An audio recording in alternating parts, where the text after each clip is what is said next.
É dado kickoff para o papo de arquibancada descontraído e bem informado sobre os esportes americanos. O USA na Rede está no ar.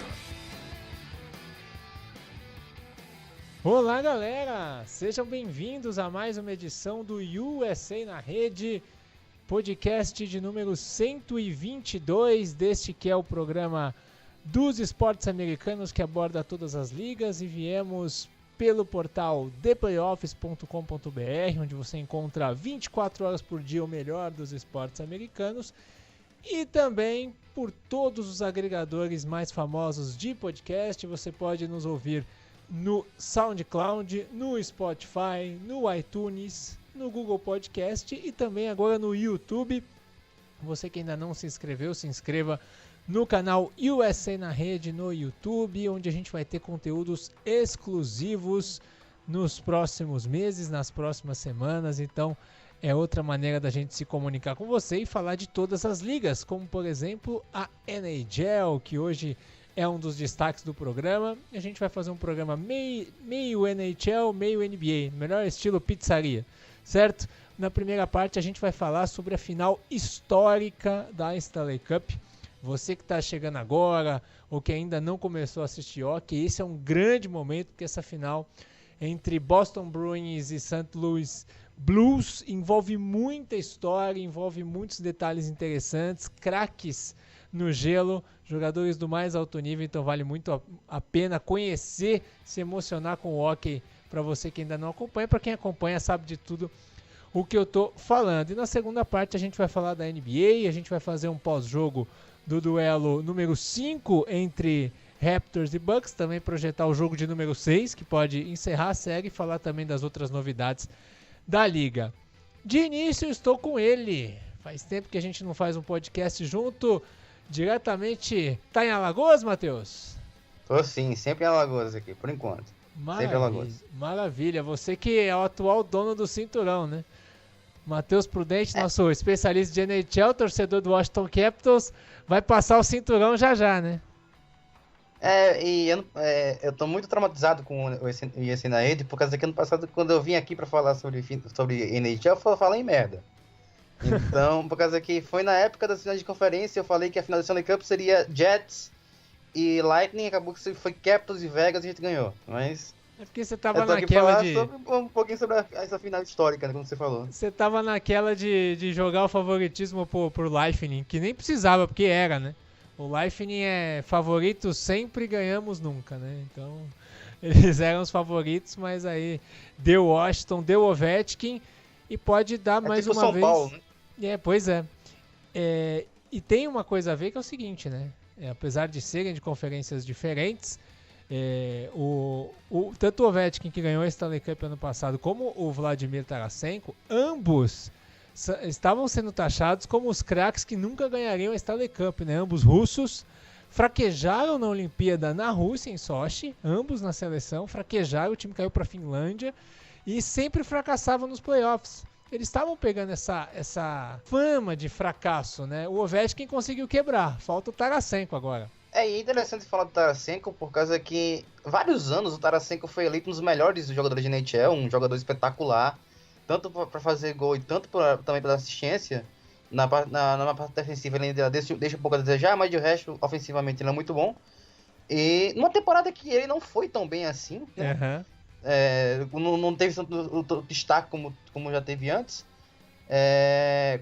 Uma temporada que, por exemplo, um cara que teve bastante destaque, que não passou da primeira rodada, foi o Patrick Laine, né, do Winnipeg Jets.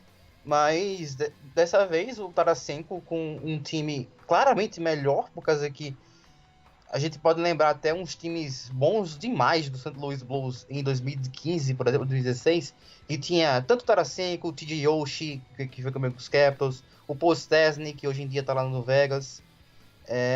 Então eram times bons, só que esse time é bom também e parece que coletivamente está melhor ainda, né? E é por isso que mesmo com a sua principal estrela, no caso seria o Tarasenko, não estão jogando tão bem, eles estão aí para disputar o primeiro título da história da franquia. Tentar ganhar pela primeira vez, né? E é o seguinte, Vamos começar a falar dessa final falando do contexto histórico que ela envolve, porque é uma revanche, né? 49 anos, atrás, esses times se enfrentaram na final.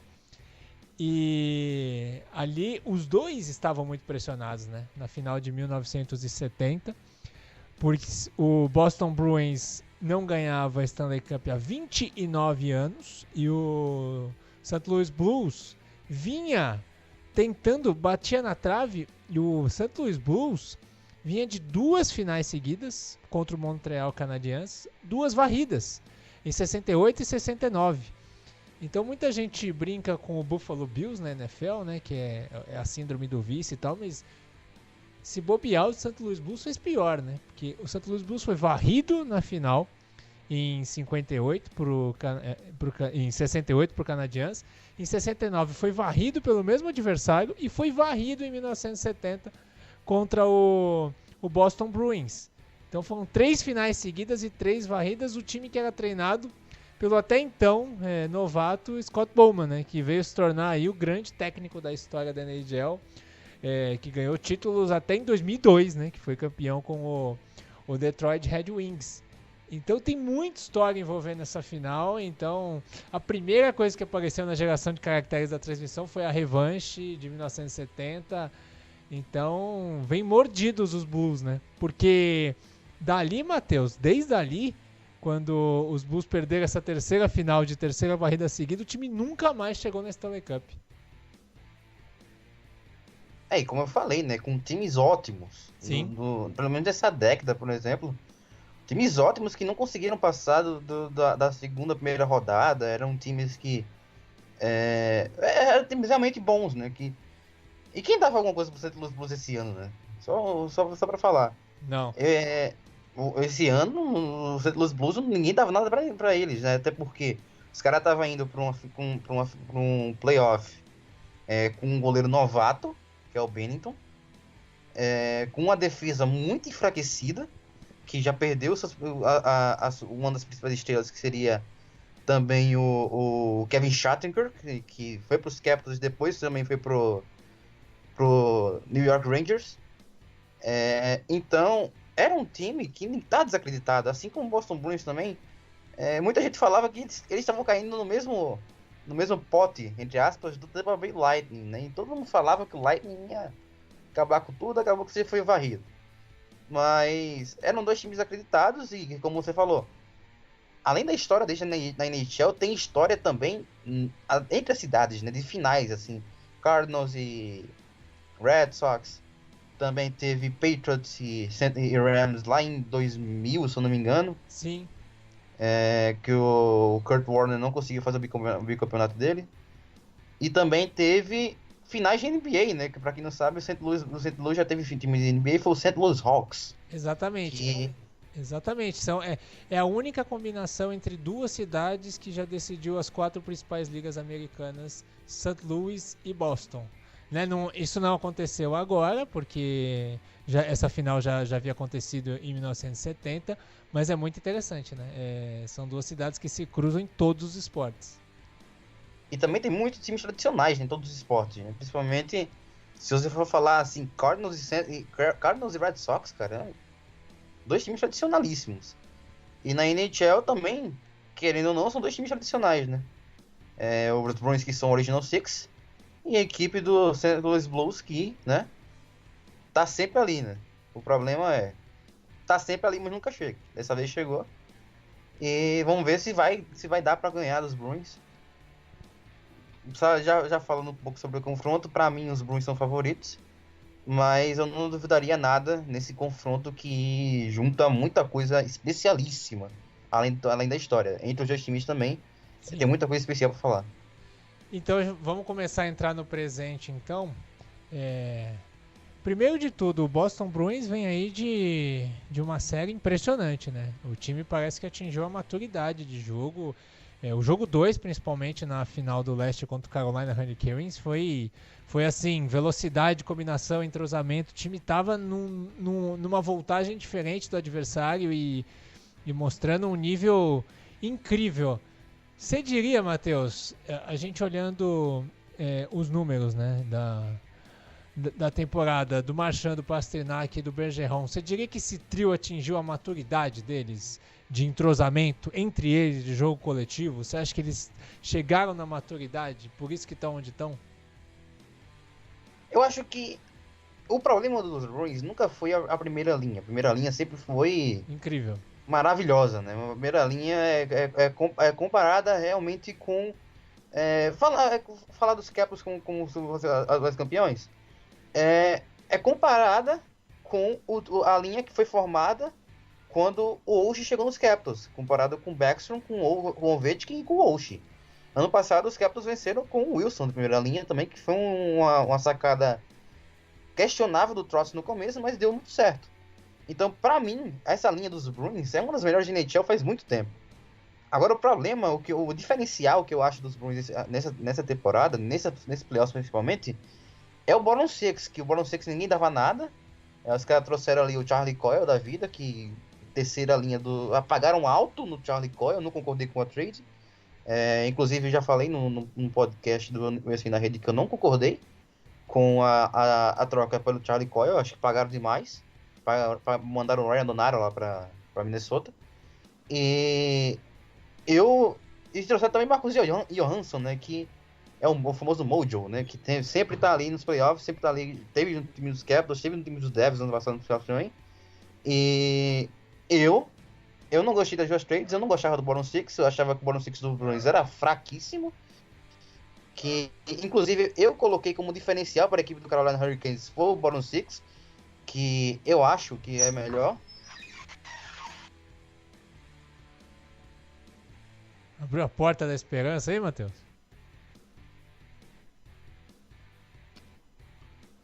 Quê? Você abriu a porta da esperança? Ouviu um barulho de porta abrindo?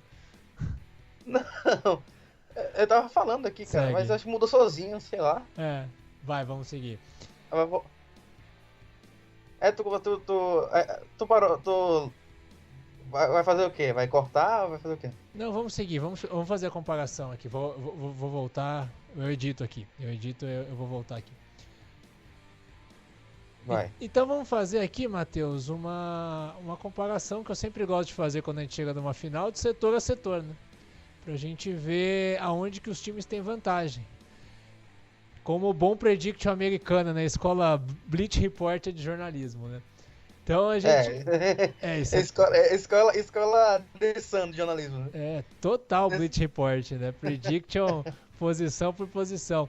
Então vamos começar no gol. Rapaz, no gol é uma diferença, uma disparidade de histórias, né? Do lado você tem o Tuukka Rask, que vem fazendo um playoff de lenda, né? Histórico, um playoff incrível. Comparado com o playoff de 2015, de 2013 que ele fez, também que foi espetacular, que os Bruins foram campeões também, né? Tá liderando em average, tá liderando em defesas e tá muito bem. Um goleiro já que foi contestado em algumas temporadas atrás, muitos diziam que já não era mais o mesmo, há 2 anos atrás, e agora ele tá mostrando muito, né?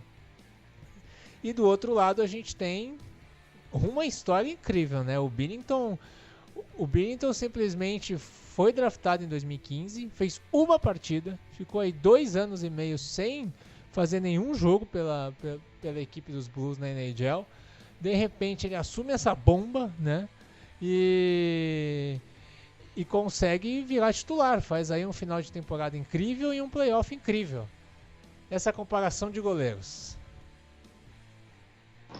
O Binnington, ele... Inclusive eu levei uma bronca danada em um grupo de onde eu tô. É um grupo aleatório aí. Que eu falei, né? De onde é que esse cara surgiu, né? De onde é que o Binnington surgiu? Eu levei uma bronca danada por causa que os caras falaram que ele era um prospecto alto, que tava sendo muito, muito bem trabalhado. Eu falei, tá bom, não tá mais aqui que falou, né? Então, beleza. O cara é um prospecto alto, mas também ninguém espera que um goleiro rookie vai fazer alguma coisa assim, né? Eu gosto de usar o exemplo do Binnington com o exemplo do Ken Ward, né? Lá em 2005 com o Carolina Hurricanes, que foi aquele time que até o Brind'Amour tava jogando, né, na época, que hoje em dia é treinador da equipe dos Blues, dos Hurricanes, e o Ken Ward tá jogando ainda. O Ken Ward era rookie, tomou a vaga no meio da temporada e não saiu mais.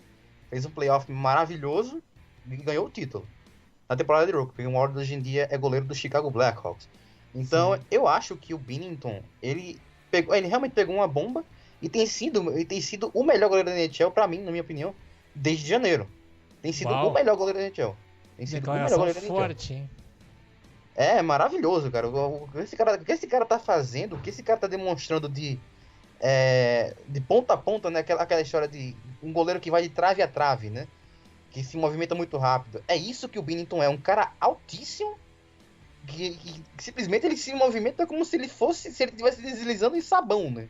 O cara é maravilhoso, é sensacional, muito bom goleiro, que eu acho que tem muito futuro. Mas no jogo número 6, ele fez uma defesa que mudou a história, né? Porque tava 2-1, o Sharks tinha acabado de diminuir, e aí teve uma hora que o puck ficou praticamente cruzando a linha do gol e conseguiu fazer uma defesa incrível, que seria ali o 2-2. Então ele teve um papel importantíssimo nessa classificação, apesar dos Blues terem aplicado o 10-1, né, nos últimos jogos. Mas ele foi realmente muito importante. Mas você acha que nesse momento de final, você acha que pesa mais o quê? O fato do Binnington vir tão empolgado como está nesse grande momento iluminado, ou toda a experiência do Tuukka Rask? Eu acho que pesa tudo que o Tuukka Rask tá jogando, né? Também. Pelo amor de Deus, como tá jogando esse cara? Incrivelmente. Tá... O que ele fez contra o Carolina Hurricanes foi coisa de cinema, cara. Não é possível. Aquele jogo 3, o primeiro jogo do Carolina em casa, que o Carolina não tinha perdido nenhum jogo em casa nos playoffs ainda. Inclusive, muito obrigado pela vergonha, Washington Capitals. Vocês conseguiram dar uma... não nem entrar no mérito aqui. Jogo 7 ali. Jogo 7 ali, meu amigo. Eu tava no cinema, cara. Eu tava esperando pra assistir Vingadores um dia. Imagina a pessoa indo pra pré-estreia dos Vingadores, gastar a bateria do celular e o 3G pra assistir aquela merda. Enfim. Passou. Já foi. Passou. Na temporada que vem a gente volta, eu acho. Pois é. Mas, enfim. Eu gosto mais do que o Tuukka Rask jogando. O cara, no jogo 3, que poderia ter mudado a história da série, a torcida dos Hurricanes estava empolgadíssima, não calava a boca. O Hurricanes toda hora pressionando e o Tuukka Rask não deixava passar nada. Eu fiquei impressionado com o que ele falou. Não, cara, esse cara é desumano. Todo mundo sabe que o Tuukka Rask, quando tá em uma fase boa, ele é um dos 5 melhores goleiros da NHL. Como diria o Romulo Mendonça em modo avião, né? Eu gosto do Rask, principalmente por causa que ele, como você falou, aí faltou experiência, né? O Rask já foi campeão, já teve muita coisa passando pela... Inclusive, os caras estavam querendo, acho que 2 anos atrás, os caras estavam querendo trocar ele pelo Khudobin, né? Eu acho que isso... Sim, isso teve não tem muito sentido não, né? Teve isso, quando o Khudobin estava aí na suplência dele. Pois é. Então, nesse duelo de goleiro, você aposta em quem? Tuukka Rask. Pelo que o cara tá jogando... Desculpa, Binnington. É muito triste apostar contra o Binnington, porque o Binnington tá maravilhoso também. Mas o Tuukka Rask... Eu nunca vi um goleiro fazer um playoff tão bom. Eu nunca vi. E olha que a gente já viu coisas... A gente já viu o Jonathan Quick fazer milagres por jogos seguidos, né? Já viu coisas incríveis. A gente já viu o Jonathan Quick jogando o que ele jogou. A gente já viu o Brent Holtby ano passado, no jogo 6 e 7 contra o Tampa Bay Lightning. O cara não levou gol. E depois, na final da Stanley Cup, ainda fez aquela defesa sensacional contra o Alex Tuch, né? Que até o vídeo do notebook aqui. Mas realmente... Mas o que o Tuukka Rask tá fazendo, eu nunca vi ninguém fazer. É um cara que não tem como não apostar nele hoje em dia. Se apostasse, sei lá, Tuukka Rask contra o Bordeaux, eu apostaria no Tuukka Rask. Porque ele tá fazendo hoje em dia. Então vamos pra eu realmente aposto no Tuukka Rask. Vamos pra defesa agora. Primeira linha de defesa dos Bruins é o Chara, né? Que é eterno Chara, que já tá aí. 85 anos com osteoporose, tá aí, né? Pois é, já indo pra fase final da carreira, talvez a única chance de título ao lado do Charlie McAvoy, né? Fazendo aí a defesa ainda tem o Torrey Krug, o Brandon Carlo e o Clifton, né? Que fez gol importante também nessa série. Do outro lado, você tem aí uma defesa formada também por ótimos jogadores, né? Pietrangelo liderando mais uma vez, por mais uma temporada, ao lado do Joel Edmondson. Você tem o Colton Parayko, o Carl Gunnarsson, Vince Dunn e o Jay Baumister. Qual defesa é melhor, na sua opinião? Blues, sem dúvida. Blues, nossa, Blues. Não dá nem jogo? Krug, cara, pelo amor de Deus, a defesa dos Bruins é terrível. A defesa dos Bruins é horrível, cara. Não tem como. O Brandon Carlo, ser um defensor de segunda linha não. Torrey Krug e Brandon Carlo não dá. O Clifton é bom, mas tá entrando agora. E o Chara já é o Chara. O Chara, mesmo com seus 43 anos, ainda tá jogando bem, né? Mas não dá pra um cara de 43 anos ser primeira linha. É 41, né? Se eu tô exagerando aqui. Mas não dá pra um cara tão velho ser primeira linha de uma defesa, cara. A defesa dos Bruins não é boa. E pra mim só tá tá sendo o que tá sendo por causa do Rask. Se o Rask não tivesse tão desumano, eu não apostaria nem que eles iam passar, por exemplo, do Toronto Maple Leafs. Pois é, Mas... que ali foi a chave, né? Ali foi o confronto que era mais difícil. E o pior que é assim, o Rask, os Blues, assim, além de estar com uma defesa muito segura, a defesa dos Blues é seguríssima. Até porque, para passar pelo Sharks, você teria que ter uma defesa muito segura, porque o Sharks também não tem defesa. Pode falar o que quiser. Eric Carlson e Brian Burns não sabem defender, só sabem atacar. São os melhores defensores do mundo, do meio pra frente. Tipo você colocar Davi Luiz e Rodrigo Caio no mesmo time. Nossa, Davi Luiz é o melhor exemplo possível. Mas enfim, eu realmente gosto muito da defesa dos Blues, principalmente por causa do Edmondson, cara. O Edmondson é um dos caras mais subestimados dessa liga. Edmondson é maravilhoso, amo esse homem. Eu tenho até uma camisa dele. Mas enfim, eu gosto da defesa dos Blues muito mais que a defesa dos Bruins. E o Pietrangelo tá dando muita assistência, né? O Pietrangelo ele joga de terno, né? Joga terno e gravata. O cara é maravilhoso também. E eu gostava bastante da defesa quando tinha o Shattenkirk, né? Sim. Foi lá pros Capitals e não fez nada. Sim. Só deixando aqui minha corneta.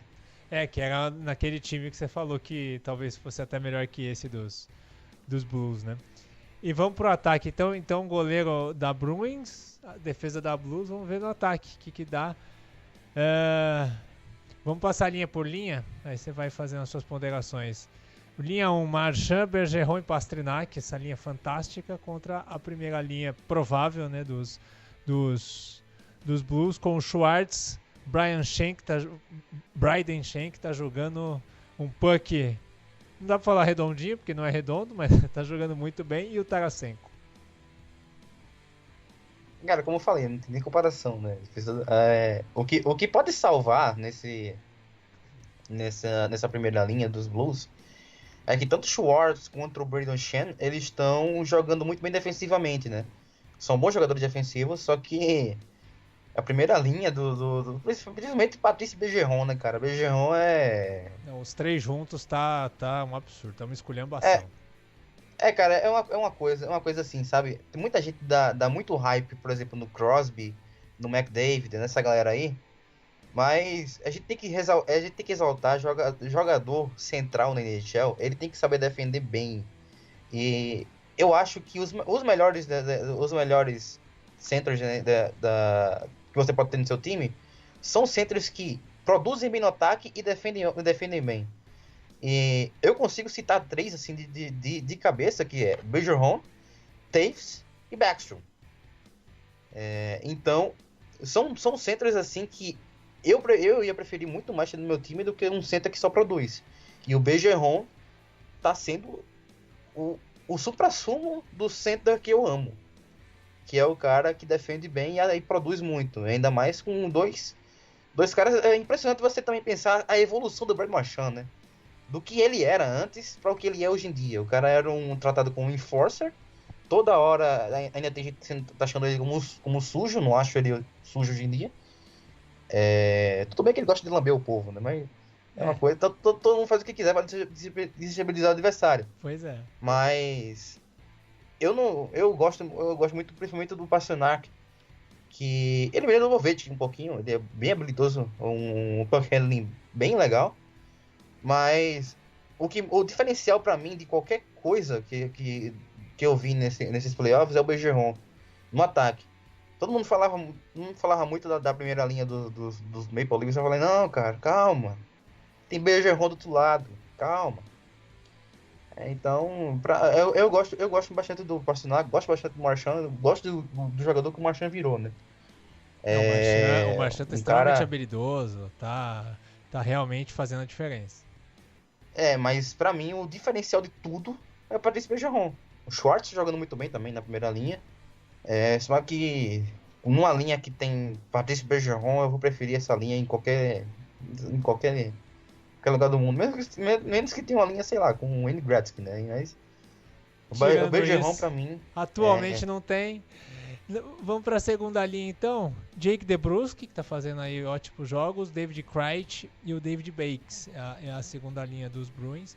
Quando do outro lado, essa linha é boa demais, hein? Sammy Blais, Ryan O'Reilly, que tá aí liderando a equipe em pontos na temporada, ex-Colorado Avalanche, ex-Buffalo Sabres, e o David Perron, que também foi uma excelente contratação que veio de Vegas.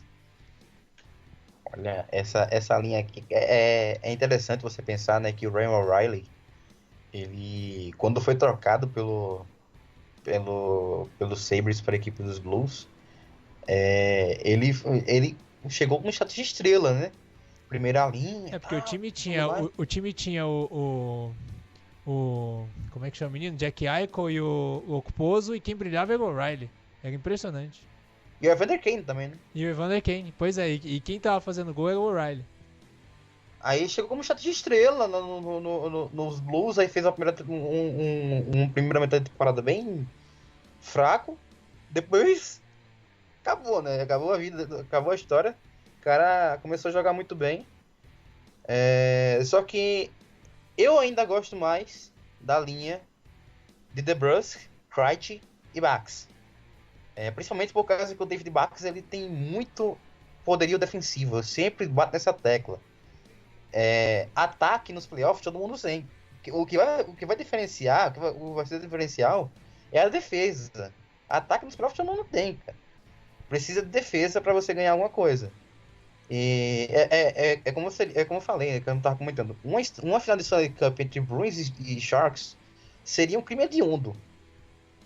Não dá, cara. Não dá pra você, pra duas defesas tão... Ia ser um futebol brasileiro dos anos 50, né? Seria tipo, a final da Copa do Brasil vai ser quem? Vai ser... pensa em dois times com defesa horrível aí. Sei lá, seria Santos e Fluminense, dois times que privilegiam o ataque. Seria alguma coisa assim. Grêmio e Fluminense, tá ligado? 5x4 de novo. Seria isso. Seria algo desse gênero. Vamos para a terceira linha então. Marcus Johansson, Charlie Coyle e o Danton Heinen, a do Bruins. Do outro lado, o Patrick Maroon, que foi uma das contratações do Blues para essa temporada. Tyler Bozak, ex-Maple Leafs, que também chegou. E o Robert Thomas. Isso aí é indiscutível que é Blues, né? Pat Maroon, que herói, né? O centroavante à moda antiga, né? O Patrick Maroon. O Pat Maroon, é como eu falei, center com poderio defensivo. E o Pat Maroon é grande, né? O cara é gigante. E tem aquele puck handling. Então isso me agrada muito. Mas o Tyler Bozak é o típico jogador que ele era tratado nos Maple Leafs como um jogador de top 6, mas ele não é jogador de top 6, ele é um jogador que produz mais nas linhas inferiores quando ele tem menos tempo, né? O Tyler Bozak é um jogador explosivo. E com muito tempo de gelo, ele não vai conseguir ter a mesma produção no primeiro período como tinha no terceiro, ele cansa muito rápido. Então, com menos tempo de gelo, ele acabou sendo mais importante para a equipe do St. Louis Blues. E dessa vez eu vou com a equipe do St. Louis Blues justamente por causa desses jogadores, Pat Maroon e também o queridíssimo Bozak. Apesar de gostar muito do Charlie Coyle. Então vamos com a quarta linha para fechar. Ivan Barbachev, Oscar Sundqvist e Alex Steen. E a do Barbachev fazendo bons playoffs. Do outro lado, Joakim Nordstrom Sean Curley e o Chris Wagner. Quem tem a linha brucutu melhor? Eu gosto mais da linha dos Bruins. Apesar de... isso dói muito me falar, porque eu sou fã do Alex Steen, cara. Steen é maravilhoso, um ótimo jogador. Faz muito gol e produz muito também. Além de ser também, como eu falei, poder defensivo. Mas eu prefiro justamente por causa do Sean Curley e do Joakim Nordstrom. São dois jogadores que eu acho que para uma linha que para ter energia, né? É uma linha de energia, uma linha de correria. Eu gosto sempre de comparar com futebol por causa que é a nossa cultura. Uhum. Então imagina que seria um meio de campo com 3 Soteldo. É uma quarta linha da NHL. Mas eu gosto mais dos Bruins por causa dos jogadores e dói muito pra mim voltar contra o Alex Steen, mas eu realmente prefiro a equipe dos Bruins por causa do Curley e do Nordstrom. Então tá aí. Então Bruins. Então o ataque dos Bruins é melhor, o goleiro dos Bruins é melhor e os Bulls têm uma defesa melhor. Jogo 1, segunda-feira, 27 de maio, em St. Louis. E aí o St. Louis faz o segundo jogo em casa também, depois a série vai para Boston. Então, passando aqui o calendário, então quarta-feira é o jogo 2 em St. Louis. Aí no sábado, dia 1º de junho, dia da final da Champions, à noite tem... Na verdade são 2 jogos em Boston, São 2 jogos em Boston. É a final que importa, né? São 2 jogos em Boston. Aí o terceiro jogo é em St. Louis, dia 1º de junho. O quarto jogo é também em St. Louis, na segunda-feira, dia 3. E aí depois a coisa vai rolando, né? Caso seja necessário. Na quinta-feira, 6 de junho, é o jogo 5 em Boston. Depois vem o jogo 6 em St. Louis no domingo, dia 9. E caso precise do jogo 7, ele será dia 12 de junho, no Dia dos Namorados. Já pensou essa, Matheus? Vai ter muita gente se complicando aí, viu? Já pensou a gente ter que passar por isso? Vai ter... deixa eu falar a história até minha, que ano passado aconteceu, né? Que eu tava viajando na época da final da Stanley Cup. E eu não percebi que o jogo 7 da final da Stanley Cup seria na mesma hora do meu voo de volta. Então imagina se tivesse levado a 7. Eu ia perder o jogo 7 do título do meu time porque eu tava no avião. Ou ia perder o voo, né? Vai saber. Ou eu perdi o título do meu time, eu perdi R$200. Não, você sabe que tem uma história pra gente fechar o bloco. Eu tenho um amigo meu, o Rodolfo, corintiano, fanático. Corintiano desde que nasceu, daqueles mais fanáticos. Ele ia fazer uma viagem, ele é aí de Alagoas, inclusive, a família dele ia fazer uma viagem de São Paulo para Alagoas. Aí ele foi lá ver os dias da passagem, aí ele comprou em 2012 pro dia 4 de julho. De junho ou julho? Foi a final da Libertadores. Julho, né? Foi a final da Libertadores, Corinthians e Boca. Ele comprou com antecedência, ele falou, é a final da Libertadores, mas o Corinthians nunca chega mesmo, então eu vou comprar. Aí ele comprou, pra esse dia à noite. Aí ele teve que passar voando a final da Libertadores entre Corinthians e Boca. Pois é, porque não acreditou que ia chegar. Então, eu sei que a gente se decepciona, mas não duvidem do seu time. Uma hora ele pode te surpreender. Eu realmente só fiz esse vacilo aí por causa que eu não percebi, né? Não tinha saído do calendário ainda, na verdade. Pois é. Quando eu comprei. Aí imagina se tivesse levado a 7. Mas Deus. Matou antes, você viu o título, tá tudo certo. Matheus Prudente, aquele momento que fica marcado pra sempre, eternizado. Seu palpite. Quem ganha e em quantos jogos? Eu vou apostar aqui em Bruins em 6 jogos. Por favor, não cortem. Cortaram a parte que eu falei que ia ser Jets Lightning, tá? Cortaram. E me mandam toda semana. Não, tá na eternidade. Quem quiser baixar o podcast e cortar é público, eu não posso fazer nada. Tá na eternidade. Por favor, se os Bulls vencerem, por favor, não vão no privado me xingar, por favor. Então, pra você, o Bruins vai ganhar em St. Louis o título, porque o jogo 6 vai ser. É uma marca, né? Por causa que. Eu não me lembro a última vez que um time ganhou em casa, né? O título. Que os Penguins venceram 2 títulos fora de casa. Os Capitals venceram fora de casa contra o Vegas. O Chicago Blackhawks venceu também contra os Rangers fora de casa. Eu não me lembro quando foi o último jogo que o ganhou em casa. Então, se quiser levantar esse dado aí antes de a gente terminar, você pode levantar aí. Vamos olhar, a gente posta, mas realmente a maioria vence na casa do adversário, e se os Bulls conseguirem ganhar jogos, já vai ser histórico, uma vitória já vai ser histórico, porque o time vem aí desde 70 sem disputar uma Stanley Cup, e nas 3 que disputou, acabou perdendo todas as partidas, todas de varrida. Vamos aguardar, vamos ver quem ganha. Matheus, obrigado pela participação, até a próxima. Valeu, meu querido, até a próxima. Quando quiser chamar aí, só falar e tamo junto. Maravilha, agora a gente vai para ela, a NBA.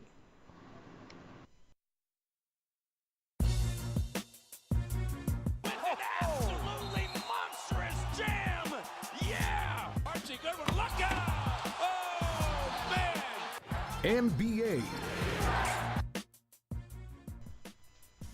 Muito bem, agora falando do melhor basquete do mundo, logo após o jogo 5 da final do leste da NBA, com a vitória do Toronto Raptors por 105-99, a gente gravando aqui na madrugada para trazer para você como foi este duelo. Agora estou aqui com Piero Fiorelli. Piero, encantado com as atuações de Kawhi Leonard, mais uma vez clutch, mais uma vez decisivo, e de Fred VanVleet, o herói improvável que veio do banco. Verdade, Miguel, foi um grande jogo, né? Excepcional a partida. Em alguns momentos até não tão bonita, mas sempre muito emocionante. Foi um primeiro quarto em que o Milwaukee Bucks conseguiu uma corrida muito rápida, né? Conseguiu abrir uma boa diferença. Parecia que seria um jogo naquele ritmo dos times mandantes dominando a série. Mas a realidade é que o jogo mudou muito a partir do banco de reservas, né? A partir do banco, como que o banco do Milwaukee não conseguiu ser um fator. O banco do Milwaukee que vem tendo boas séries aí na temporada, na pós-temporada.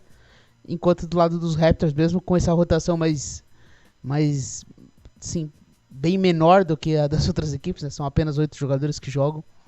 E mesmo assim o banco de reservas veio muito bem, e como você disse, né, o Fred VanVleet sendo um dos destaques, né, teve um plus-minus de mais 28, 7 bolas de 3 pontos, e fundamental ao lado do Kawhi para virada e para ótima atuação dos Raptors no quarto período.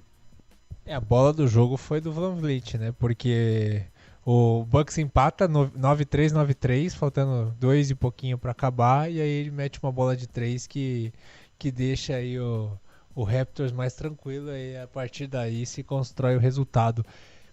O que chamou mais atenção foi o duelo Kawhi-Antetokounmpo. Tem um agravante que aí, né, porque o Kawhi marca o Giannis e o Giannis não tem essa incumbência de marcar o Kawhi. Então o Kawhi tem uma jornada dupla, né? Ele tem que ser o principal pontuador do time. Os jogadores procuram ele dentro de quadro em vários momentos para ele arremessar ou para ele infiltrar, enfim. E o Giannis não tem essa marcação, né? Sempre tem o seu jogador que ele marca, mas ele não tem que marcar o melhor jogador adversário. Mesmo assim, o Kawhi se mostrou mais presente, mais frio e chamou mais a responsabilidade no momento decisivo. Por que você acha que o Kawhi sobressair em relação ao Giannis? Foi um Kawhi muito decisivo, jogando muito bem no quarto período. E eu achei o Giannis um pouco atabalhoado no quarto período. Ele é um cara que ele tem um problema que é grave, que é a falta do arremesso. Ele até conseguiu bola de 3 no jogo de ontem à noite. Conseguiu alguns arremessos de meia distância. Mas a gente sabe que nos momentos importantes, o Raptors marca com uma distância, né? Marca dando o arremesso para ele. O Raptors quer que ele arremesse, né? E ele não tem essa confiança para arremessar nos momentos muito importantes. Então ele acaba tentando forçar o jogo, bater para dentro. E como o ataque do Bucks, ele em alguns momentos ele trava, e travou no último período, acho que ficou muito previsível para a defesa do Raptors, e começou a bater um pouco de desespero no Giannis. Ele não conseguia achar alternativas. E o Bucks virou um time muito desesperado. A gente via a postura do próprio Eric Bledsoe, era um time meio desesperado na quadra. Parecia que o único que fazia as coisas certas ali era o Brogdon. O Brogdon sabia o que estava fazendo. Tava no controle do jogo. Ele é um cara que tem esse perfil mais experiente, apesar de ser um jogador jovem. Então, eu acho que esse é um grande diferencial. Enquanto você tinha o Giannis que estava tentando levar na marra, não pensando muito bem nas decisões, do outro lado tinha o Kawhi muito tranquilo. E desde o primeiro minuto do último quarto, a gente estava até assistindo o jogo, assim, acho que os 5 ou 6 primeiros minutos, todos os ataques do Raptors era bola na mão do Kawhi e ele tomava decisão, seja para fazer o ponto, seja para assistência.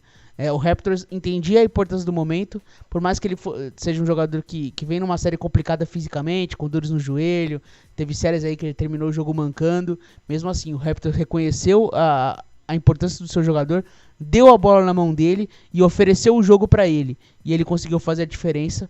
A gente falou, né, ao lado do VanVleet com os arremessos de 3 pontos, mas foi um Kawhi espetacular mais uma vez na partida de hoje. E nesse duelo pessoal, além dele ter, como você disse, né, a partir do jogo 3, em que ele fica full time defendendo o Giannis, ele teve que defender o Giannis mais uma vez e também ser o grande fator ofensivo. Então, espetacular a atuação do Kawhi. Não, e impulsionando os outros jogadores, né? Porque você viu o Gasol tava totalmente sem confiança, refugando no arremesso. No final do jogo ele chama e mete uma bola importante, pega rebotes importantes, o jogador que tava meio morto dentro da quadra. Então, o Kawhi é aquela história do LeBron nos bons tempos do leste, né? Impulsionando os companheiros a render mais. E você entrou num ponto decisivo do jogo pra mim, rebotes ofensivos. O Bucks perdeu muitos rebotes, assim, em momentos importantes, de forma até inexplicável. Não conseguiu, inclusive, rebotes ofensivos em alguns momentos em muitos momentos em que o Raptors tinha até uma formação um pouco mais baixa, e sempre conseguindo a batalha dos rebotes, e nos momentos importantes do jogo também. Acho que isso foi um fator também decisivo pro jogo. É o ônus de você jogar com um pivô que não é mais pivô, né? Você tem um pivô que hoje joga de ala na zona morta para arremessar, ou do perímetro para arremessar. Você não tem um cara lá embaixo, pivôzão, como é o Marc Gasol para esses momentos de rebote. O Brook Lopes não é mais esse jogador. O Giannis é um jogador que pode ficar lá embaixo em muitos momentos, mas é um cara que infiltra, que mexe, que faz o time rodar. Então, na hora do rebote, tá faltando esse cara. E aí que a gente entra, Piero, na questão do jogo 6. Porque é o seguinte, são 3 derrotas seguidas. Se a gente pegar o único jogo que Milwaukee jogou melhor foi o 2, no meu modo de ver. O jogo 1 ganhou, só que os Raptors, a gente até falou na semana passada, os Raptors dominaram o jogo inteiro e fraquejaram no fim. Então, só no jogo 2 os Bucks conseguiram se impor e jogar melhor. Do jogo 3 em diante, com os ajustes de marcação do Nick Nurse, a gente viu os Raptors jogarem melhor em todas as partidas. O que dá para esperar que pode ter de ajuste agora, seja no garrafão, seja no modo de jogar, seja na marcação? O que você imagina de ajuste para o Budenholzer tentar fazer para evitar essa 4ª derrota seguida e evitar a eliminação em Toronto, fora de casa? Eu acho que o Bucks tem que dar um jeito de clarear esse ataque. Dá um jeito, assim, das coisas saírem de uma forma um pouquinho menos forçada nos momentos decisivos, né? Porque é muito difícil você imaginar que seja um jogo 6 tranquilo para Milwaukee, abrindo vantagem e jogando à frente do placar. É um jogo apertado ou talvez em alguns momentos atrás do placar. Então você está em situação de pressão contra uma grande defesa e você precisa criar bons arremessos. O Bucks ele não criou bons arremessos no quarto período inteiro. Tudo que aconteceu para Milwaukee foi sofrido. Então era aquela batida para dentro forçada, tentando cavar uma falta, jogadores em dúvidas no arremesso. Então acho que tem que ser um ataque um pouco mais fluido, que é um problema que Milwaukee tem. E não sei se o elenco ele é capaz de oferecer jogadores que criam para ele próprio.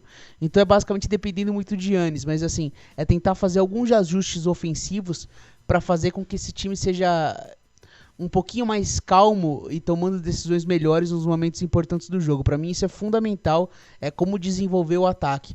Além, claro, da questão dos rebotes, né? Conseguir ser um pouco mais agressivo, não bobear, porque claramente em alguns momentos faltou atenção para Milwaukee, né?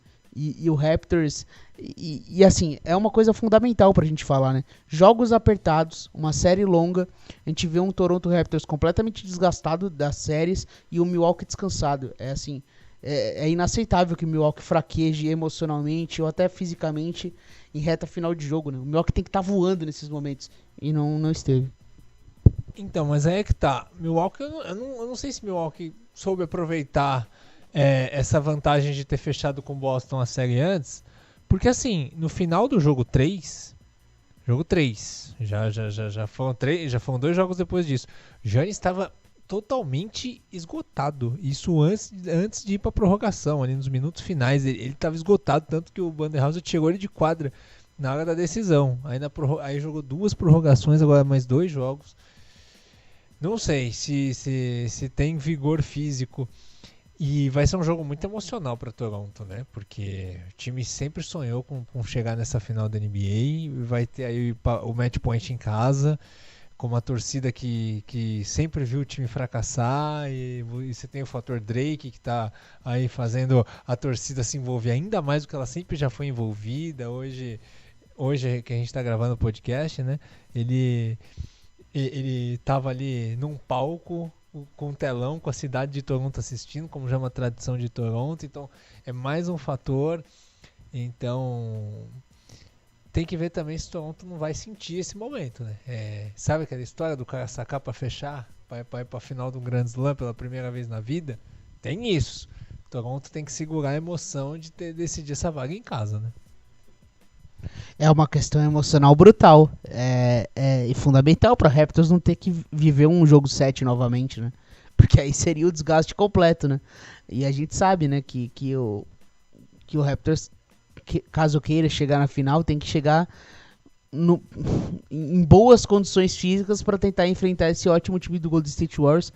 Inclusive as informações já dão conta que o Kevin Durant tá fora do primeiro jogo, né? Pelo que se fala. Ele e o Cousins também. Até que se falou da volta do Cousins também. Aparentemente pro jogo 1 eles não estarão disponíveis. Nem chegou a voltar pra quadra para treinar ainda. Então é uma janela que está sendo aberta aí pros times do leste. E a gente sabe que isso está sendo um grande combustível para esses times. Então eu tô muito curioso como vai ser a postura do Raptors com o match point. Mas é aquela coisa, né? Quando você tem um cara como o Kawhi Leonard, não tem jeito, né? Todo mundo criticou, o jeito que você troca o DeRozan, o desrespeito a um grande ídolo da franquia, o maior pontuador da história da franquia, e de repente simplesmente joga ele para outra cidade e troca por um jogador de contrato de 1 ano, mas às vezes para você fazer esse movimento de mudar a sua história, você precisa ser agressivo, precisa ser ousado, e foi o que Toronto fez com o Kawhi, e já deu o retorno, né? Você imagina, sem o Kawhi, estaria acontecendo tudo isso. É um jogador fenomenal e que mudou muito essa cara. Então, com ele em quadra, tudo é possível. E só finalizando, eu falava um pouco do ataque do Milwaukee Bucks, dar um jeito de destravar e as coisas acontecerem melhor. Tem um aspecto também individual aí, né? De confiança do jogador. Por exemplo, o Chris Middleton, ele basicamente não jogou. Ele só defendeu o Kawhi. E no ponto de vista ofensivo, ele não apareceu pro jogo. Errou basicamente tudo que tentou. Só nas assistências ele conseguiu bons passes, mas assim, ele criando para ele mesmo não aconteceu. O Eric Bledsoe, ele começou bem o jogo, mas teve um segundo tempo muito ruim. Então são caras que tem que melhorar individualmente também, né? Não é só uma questão coletiva do jogo. É o próprio atleta resolvendo as situações que são colocadas para ele dentro de quadra. Acho que o Bucks tem que também ter esse cuidado individual aí. Então agora, pra fechar o palpite, você acha que fecha ou vamos pro jogo 7? Eu acho que fecha. Olha, quando a gente fez a prévia da temporada dos playoffs, eu coloquei o Raptors campeão da NBA, então eu não posso mudar agora, né? Então eu vou de Raptors no jogo 6.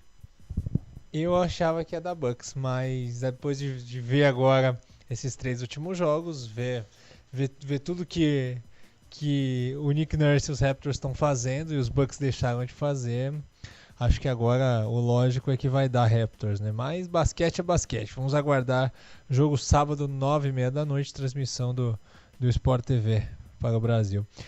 Para fechar o programa, vamos falar dos times ao NBA que saíram, né, da temporada. Lembrando que isso é desempenho da temporada regular, não é desempenho de playoff. Que é um pé no saco, né? Devia sair isso quando termina a temporada regular ou logo depois, né? Na semana seguinte, porque a gente tá com as atuações de playoff na cabeça, então é muito complicado. Vai sair o MVP ainda e, tipo, já estamos nos playoffs. Eu sou totalmente contra. Ou engloba tudo até as finais, ou então divulga antes. Mas, enfim. First Team tem aí como armadores o James Harden e o Stephen Curry, como alas o Giannis e o Paul George e o Jokic de 9. De 9 não, né? O Jokic tá mais pra 10, né? Só não tá... É um falso 9 total, né? O Jokic tá jogando de terno e gravata. Teve o jogo contra o Spurs, lá o jogo 7, ele parecia o Gerson na Copa de 70. Só passe preciso. Segundo time... Tem o Kyrie Irving e o Lillard de armadores, né? O Kawhi no segundo time, junto com o Kevin Durant. Dois jogadores aí alto nível no segundo time, por ser temporada regular, e o Joel Embiid. No terceiro time, Kemba Walker e Westbrook de armadores. LeBron James e Blake Griffin e Rudy Gobert. Aqui a gente tem o LeBron caindo para o terceiro time, por conta da temporada do Lakers. Kevin Durant e Kawhi, dois jogadores aí que podem ser aí os protagonistas da final do NBA no time 2. Acho que são os maiores destaques aqui, né? Acho que assim, pra questionar os nomes do primeiro time, assim, tem gente que prefere o Embiid do que o Jokic. É uma discussão válida, mas aí é gosto, acho que não tem nada de absurdo. E tem algumas dúvidas em relação à nomeação do Paul George. Lembrando que o Paul George, ele em alguns momentos da temporada, ele era um cara cotado até na disputa do MVP. Ele não chegou a entrar na briga do MVP a nível assim de fato tá brigando no mesmo nível de Giannis e James Harden, mas o nome dele já era falado, do nível que ele estava atuando e naquela curva espetacular do Oklahoma City Thunder. Teve um problema no ombro, a reta final de temporada foi meio melancólica do Thunder, então a última memória que a gente tem da temporada do Paul George não é a coisa fantástica que ele fez durante todo o restante da temporada regular. Então, assim, para alguém que possa argumentar de querer ter o nome do Kevin Durant no primeiro time, poderia tirar o Paul George, mas eu acho que tá justo, sinceramente. Aí é questão de gosto. Eu manteria o primeiro time, talvez teria colocado o Blake Griffin no segundo time, porque o Blake Griffin foi espetacular, mas aí quem que você vai tirar, né? É aquela situação. Eu acho que o LeBron James tá no terceiro time, tá certo. O LeBron, ele tá aí. Então acho que assim, não tem nenhum grande absurdo, mas vai muito do gosto, né? De opiniões. Os números do Westbrook, tem gente que questiona se são números mais frios e não necessariamente demonstram o que ele atua dentro de quadra, mas como eu disse, repetindo, né? É questão de gosto. Tem alguma ausência? Algum jogador que fez uma grande temporada e poderia estar aqui? Donovan Mitchell, talvez? Tem alguma ausência assim sentida ou não? Poderia ter o Karl Anthony Towns, né, que fez uma segunda parte de temporada assim magistral. Mas aí é tirar o Rudy Gobert, né? Era uma competição, acho que quem votou pensou nessa possibilidade de colocar o Towns na posição do Rudy Gobert. Acho que era uma disputa um pouco mais equilibrada. Talvez seja esse o nome mais sentido, não que seja uma injustiça, não, mas é o nome que acabou ficando de fora.